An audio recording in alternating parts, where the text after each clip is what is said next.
In light of what we discussed last week and today, anything else on some of your early writings that you think we should discuss? There is a piece on the communism and communalism.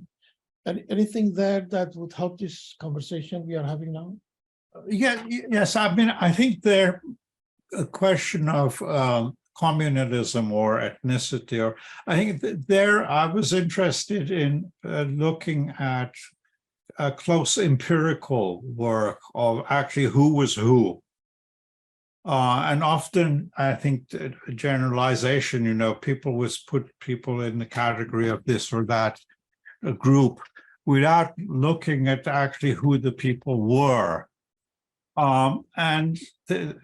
Especially in the 1941-53 period, there was so much literature, especially newspapers, memoirs, biographies, that one could actually track down people, what their education was, social background, ethnic background. So you could actually do empirical work on who was who.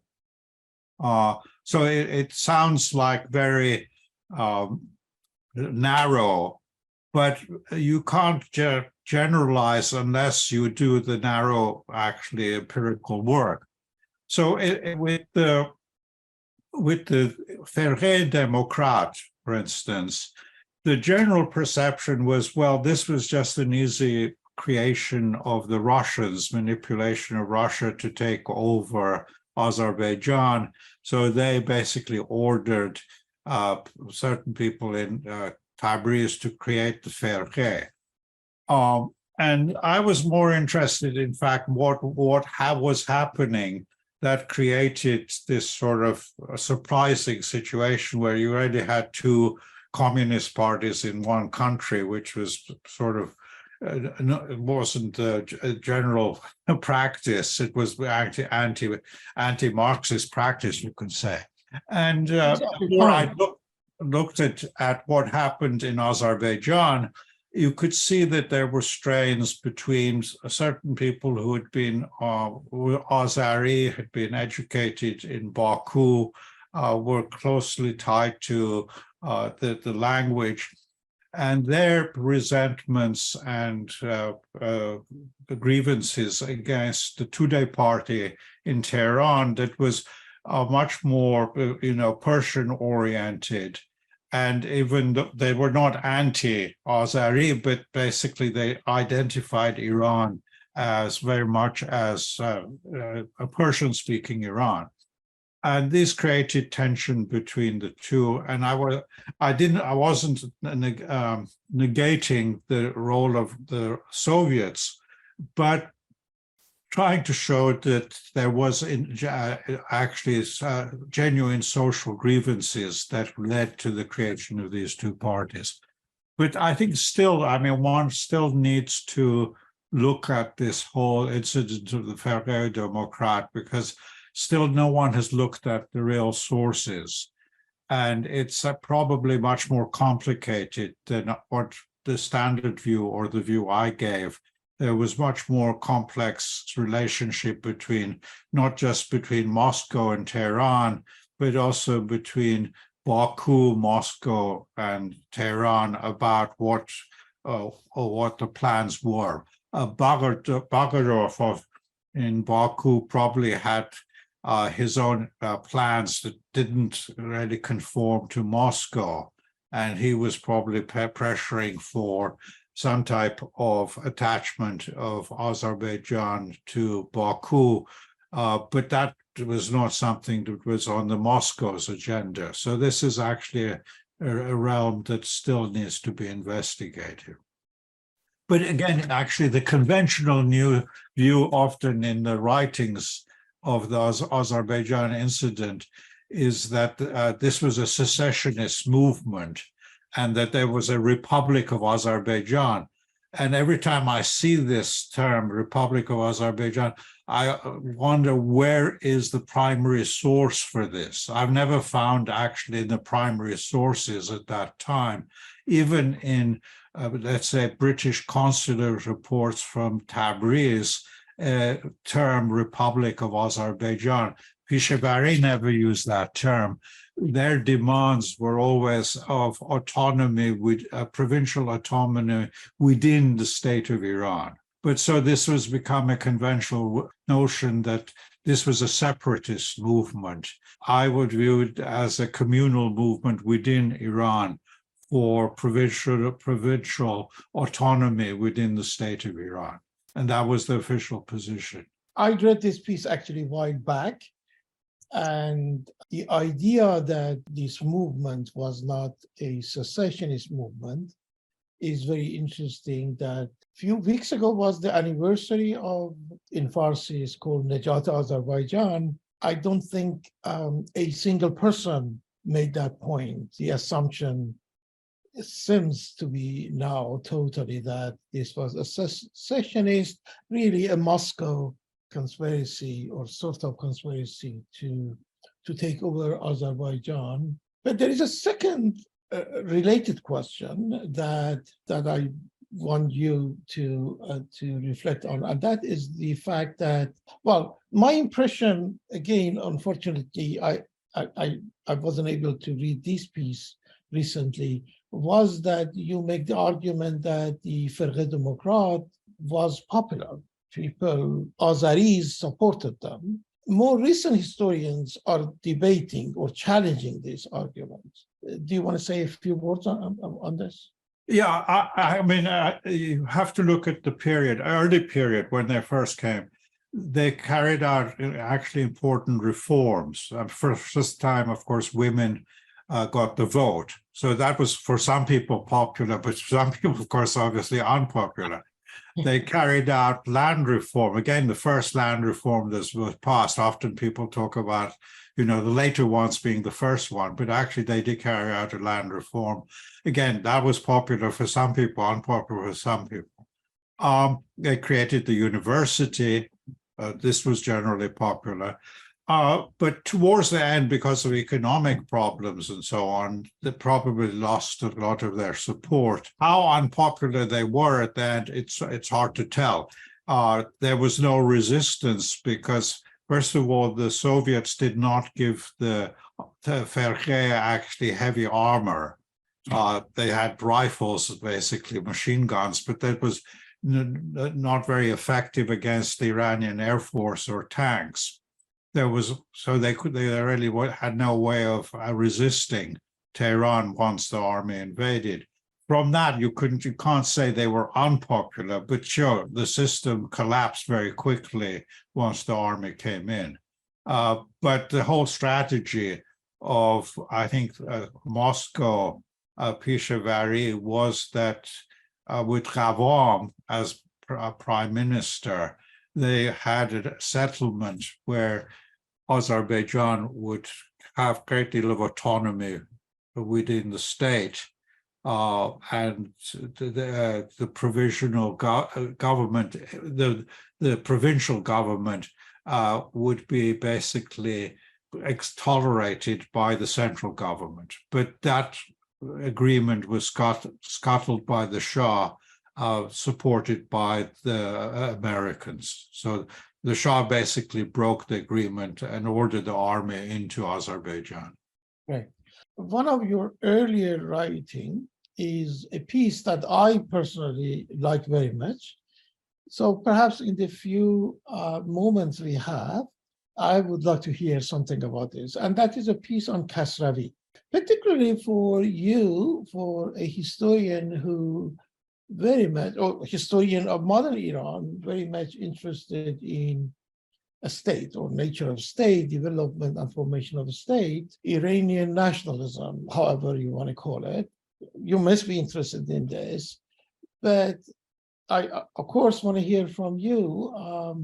The fact that you wrote that piece on Kasravi, what led you to do this? Although I know Kasravi is a very interesting intellectual political figures, but say us a little about that piece.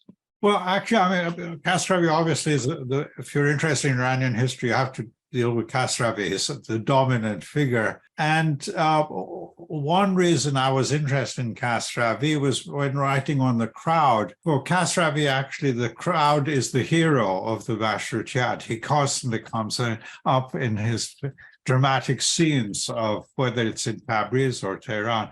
So there's a lot about the crowd in Kasravi's big works. But I found in Kasravi a sort of interesting contradiction, which is the crowd is both the hero, but at the same time, Kasravi often refers to, and there's a theme throughout Kasravi's writings, and they're prolific.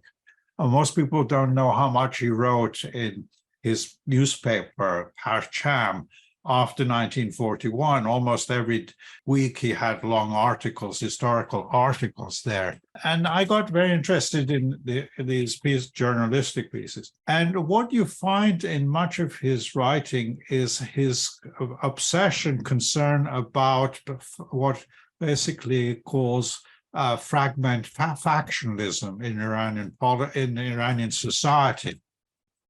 And so on one side, the crowd is the hero, but at the same time, the crowd is always divided.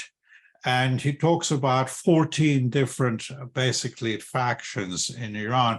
So in some places, it's the Karibkhanis or Sheikhis versus the Orthodox. In some places, it's due to tribal factionism. Sometimes it's due to a religious faction, and then the last factionism he brings in is class. For him, class is something to divide. So here you have basically two polarities in his thinking. So I tried to make sense of that, and I found that his central, I think, theme in his writings, and they're so spread out, whether it's his memoirs, whether it's his experiences in the Dadgosari, whether it's his book on Azerbaijan, it's always this underlying is this issue of divisions. And I think it's his whole personal experience. He grew up in Tabriz during the Mashrutiyat, where he sympathized with the constitutionalists, but his mahalleh was very much anti-constitutionalist. So he basically had to sit at home quiet because of this. And I think throughout his whole life, he was very concerned about these divisions. Although, ironically, many of the divisions, of course, had disappeared by the time you come to the 1940s. They're not there. Obviously, you can't talk about Sheikh or Karibkhani or these sort of things he found in Khuzestan in 1910 or 20, later on in period. But he looks at Iranian history through this perspective. But wouldn't you say that this is, well, first of all, for Kasravi himself, he was always looking for these different ideas or structures, views that divides Iranians. As you said earlier, maybe some Farghai divisions are gone, but now he criticized Marxists for bringing up issues of class. But this is really the sort of the main debate in Iranian politics in the aftermath of recent events of Tajziye Iran, that both oppositional groups and the Islamic Republic are almost every day invoking in trying to advocate for their political views. In other words, the question is that, do you think Kasravi represents more than his own views, or even now that we can look at Kasravi so many years after, there is this sort of anxiety about the lack of centralized state, or is it because of foreign intervention? You also have this, hopefully we have time to discuss this later, a piece on conspiracy theory. Anything you want to say about this sort of larger idea of being so concerned about divisions and difference in Iran? Yeah, I mean, in a way, it was interesting that he sort of said, well, often people blame everything on Western interference, and this is basically, he poo-poos that. He says the real problem is this fragmentation and so on. But again, you have to put him in the time context of especially in the 1930s, you have the rise of Mussolini, Hitler. In Turkey, it's not just Ataturk, there's Gökalp, who's talking about social solidarity, that basically the nation has to be solid, one uniform, one people, one society, one state, one leader, and so on.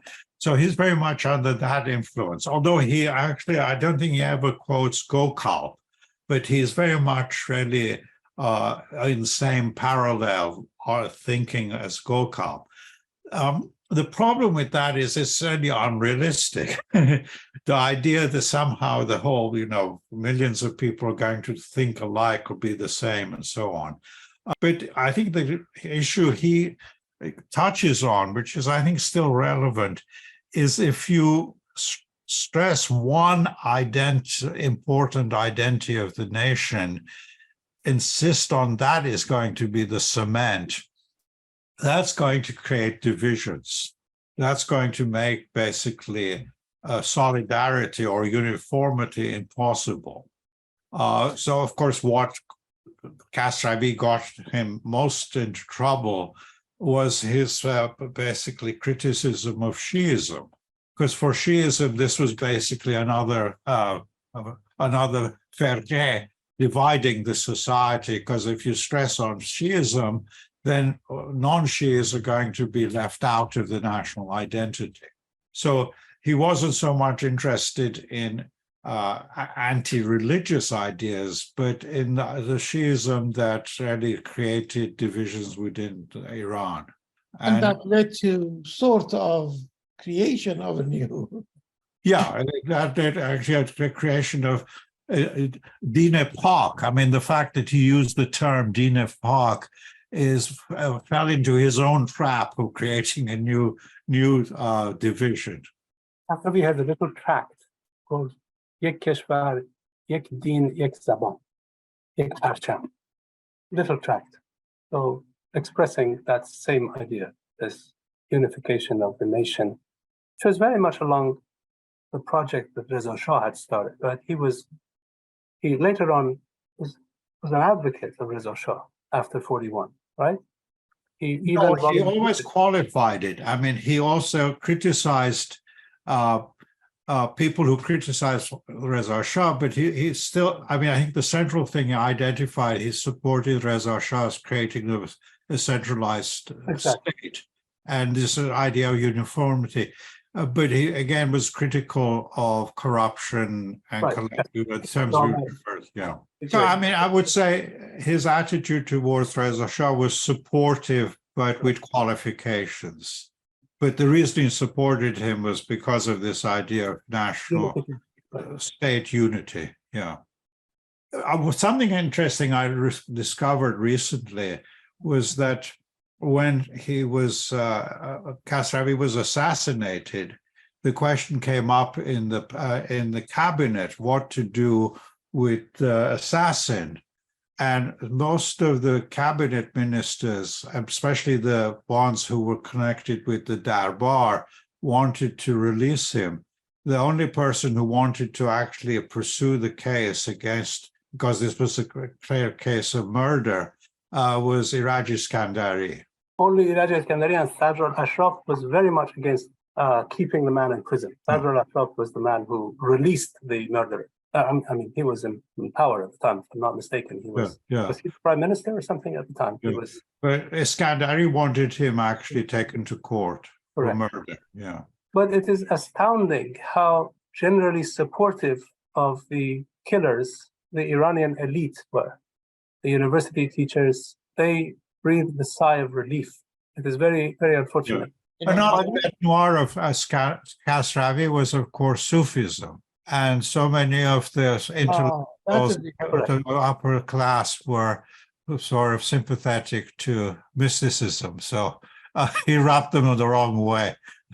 Correct. But he was against Persian literature, right? He was very much Not against against Persian so much, but On the book burning Dar ritual. Piramune Adabiyat, he had that Dar Piramune Adabiyat. He's very harsh on Sa'di, on Hafiz, and not just for mysticism. His language about Sa'di is extremely offensive. And then there was some rumors about one of the teachers at the university who was accused of pederasty, and he actually mentions that, and he blames it on Sa'di in one of his writings. I remember reading this 40 years ago. He also had this obsession with or misunderstanding of sciences too. But he had these book burning events that you mentioned at the end of your piece, right?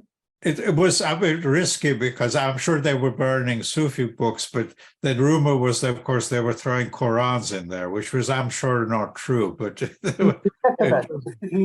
said that is not true. He actually explicitly says this is not true. Yeah. It may be that some piece of paper has found its way in the bonfire. This is what he said. I remember reading this when I was very young. I was in my teen years. But I have a question about Ferghe Demokrat in Tabriz. Pishavari put my grandfather in prison, so I'm a little bit biased here. Personal. But I'm not going to ask about that in particular.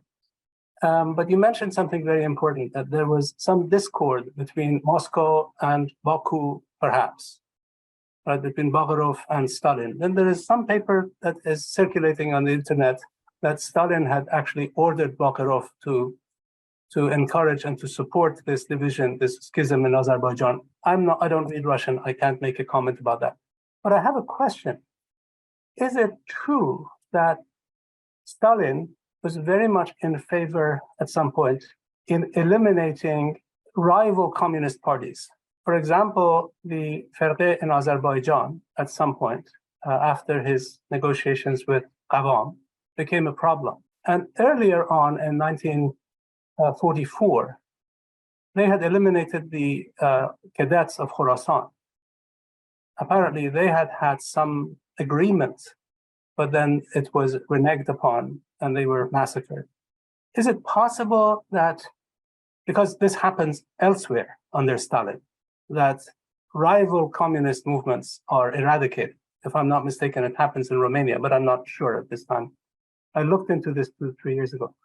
Is it possible that it was, again, the negotiations with Qavam in the case of the Ferghe of Azerbaijan, and earlier we don't still know what happened with the Afsaran of Khorasan, that this was a decision by Moscow to get rid of such non-compliant forms of rebellion? Would that be something you agree with or not? This is a difficult question for me. So, well, I mean, the Ferghe wasn't eliminated. I mean, the Ferghe still exists, so it survived in Baku. But they killed them. They killed. I don't remember about Pishavari, but his second man was shot dead. Right? Many people were killed in Russia. But this would have been under Bagarov. I mean, Pishavari was killed, so-called car accident. It was still doubtful whether there were people, you can be killed in car accidents, but that doesn't mean everyone who's killed was.